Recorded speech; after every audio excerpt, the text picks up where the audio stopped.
Temperature is the average kinetic energy of the system. दर्जा हरारत या टेम्परेचर या तापमान एक वो मेजरमेंट है जिसमें हम किसी भी बॉडी में होने वाले उसके मॉलिक्यूल्स की मूवमेंट को स्टडी करते हैं। For example, we have two thermometers and we place them in different places. Suppose that one we place in a system, a room having air conditioner on.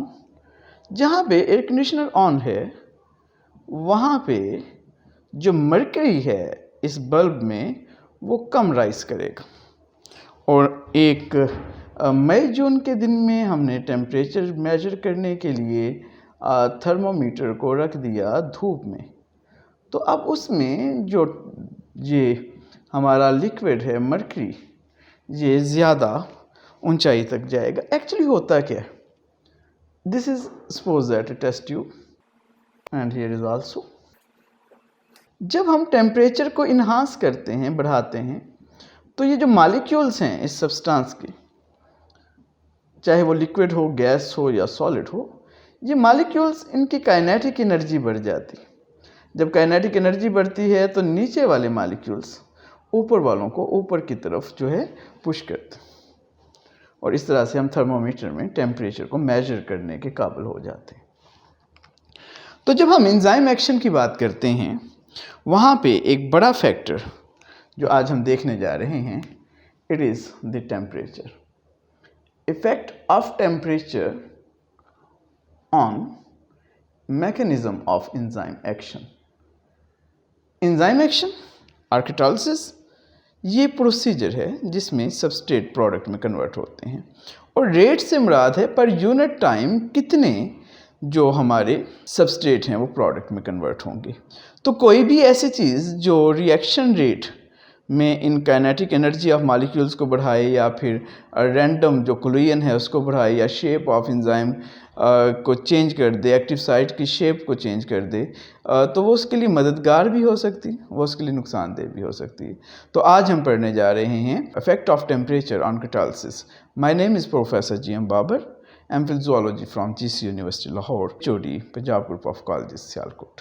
We have this system, हमारे पास ये system है और इसमें molecules हैं। These are the molecules of enzyme and these are the molecules of substrate. Suppose that हम T1 पर हैं, टेम्परेचर 1। टेम्परेचर 1 पर इन मॉलिक्यूल्स की एक ख़ास काइनेटिक एनर्जी है जिससे ये मूव कर रहे हैं, ये रैंडमली मूव कर रहे हैं और एक दूसरे से स्ट्राइक करने की गुंजाइश है। अगर T1 हम कहते हैं सपोज दैट 10 डिग्री सेंटीग्रेड, तो यहाँ पे कोलिजन कम है। एंजाइम की शेप स्टेबल है। एंजाइम की शेप क्यों स्टेबल है? क्योंकि ये इतना थोड़ा टेम्परेचर इस एंजाइम की एक्टिव साइट को डिस्टर्ब नहीं कर रहा और कोलिजन कम है। जैसे ही हम टेम्परेचर को T1 से T2 में ले जाते हैं, सपोज दैट हम टेम्परेचर को ट्वाइस कर देते, तो इनकी काइनेटिक एनर्जी मॉलिक्यूल्स की वो भी बढ़ती है और जब ये काइनेटिक एनर्जी मॉलिक्यूल्स की बढ़ती है तो इनके स्ट्राइक करने, एक दूसरे से कोलाइड करने की कैपेसिटी बढ़ती है और रिएक्शन रेट डबल हो जाता है। हम फर्दर टेम्परेचर को इन्हांस करते, T3 हम 30 डिग्री सेंटीग्रेड पर ले जाते हैं, तो रिएक्शन रेट और बढ़ जाता है, kinetic energy of the molecules और बढ़ जाते हैं। हम ऑब्जर्व करते हैं कि T4 जो 37 डिग्री सेंटीग्रेड है ह्यूमन बॉडी का, सपोज दैट यहाँ पर जो एंजाइम एक्शन है इट इज़ द मैक्सिमम। ये टेम्परेचर जिस पर एंजाइम एक्शन बेहतरीन तरीके से काम कर रहा है इसको हम ऑप्टिमम टेम्परेचर कहते हैं। So we learn at optimum temperature reaction rate is maximum. हमने देखा कि we start from 10 degree centigrade और जैसे जैसे हम टेम्परेचर बढ़ाते जा रहे हैं रिएक्शन रेट बढ़ता जा रहा है। यहाँ पर जो 37 डिग्री सेंटीग्रेड पर रिएक्शन रेट मैक्सिमम हो चुका है। अगर हम ये काम किसी टेस्ट ट्यूब में कर रहे होते तो ये फर्दर इन्हांस करता, मज़ीद ऊपर की तरफ ये रिएक्शन रेट जाता, लेकिन ऐसा नहीं हुआ। फिर रिएक्शन रेट कम होना शुरू हो गया। अब रिएक्शन रेट कम होता चला गया और एक स्पेसिफिक टेम्परेचर पर ये मिनिमम हो गया। ज़रा इसको गौर कीजिए, हमने जैसे जैसे टेम्परेचर बढ़ाया तो यहाँ पर 37 डिग्री सेंटीग्रेड पर जो ऑप्टिमम टेम्परेचर है, रिएक्शन रेट मैक्सिमम। यहाँ पर रिएक्शन रेट कम था, एक्टिव साइट अपनी शेप में थी लेकिन कोलिजन्स कम थी। जैसे ही टेम्परेचर बढ़ गया अबाउट 40 और 45 डिग्री सेंटीग्रेड, तो रिएक्शन रेट बिल्कुल एकदम से कोलैप्स कर गया। इसके पीछे कॉन्सेप्ट है, ये जो एंजाइम हैं these are made up of amino acids. जब हम टेम्परेचर को ज़्यादा बढ़ा लेते हैं तो अमीनो एसिड्स की वाइब्रेशन जो है वो बढ़ना शुरू हो जाती है।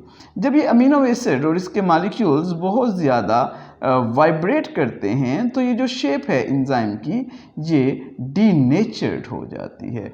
एंजाइम अपनी शेप खो देता है। एंजाइम जब अपनी शेप खो देता है, सपोज दैट ये इस तरह से हो गया है, तो अब ये एंजाइम काम करने के काबिल नहीं रहा। इसकी एक्टिव साइट ऐसी नहीं रही कि जिसमें सबस्ट्रेट प्रॉपर तरीके से आकर फिक्स हो पाए और प्रोडक्ट में कन्वर्ट हो जाए। तो एक ख़ास हद तक तो ये रिएक्शन रेट बढ़ेगा। हमने देखा at optimum temperature reaction rate is maximum.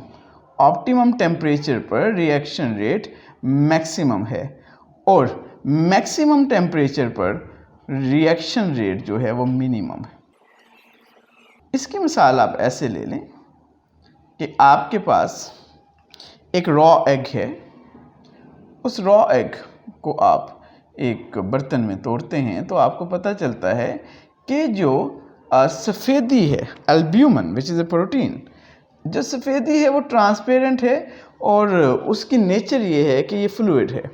लेकिन अगर आप उसी अंडे को बॉयल करते हैं, एक एग को, और फिर बॉयल करने के बाद आप एग स्ट्रक्चर देखते हैं तो जो एग वाइट है इट बिकम वाइट, ये बिल्कुल सफ़ेद हो जाता है और इसकी जो फिज़िकल स्टेट है ये सॉलिड हो जाती है।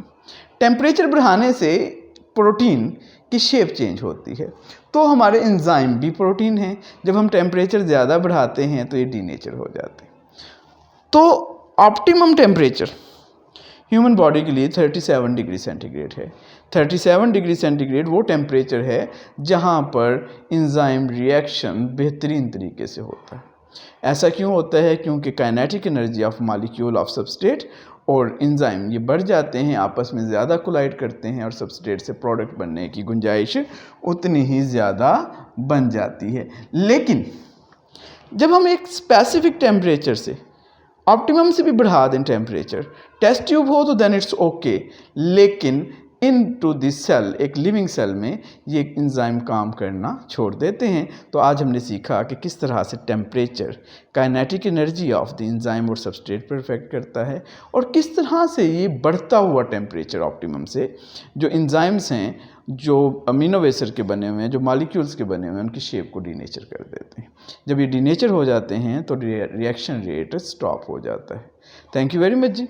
नेक्स्ट जो हम देखेंगे इंशाल्लाह वो हम देखेंगे what is the effect of pH on catalysis.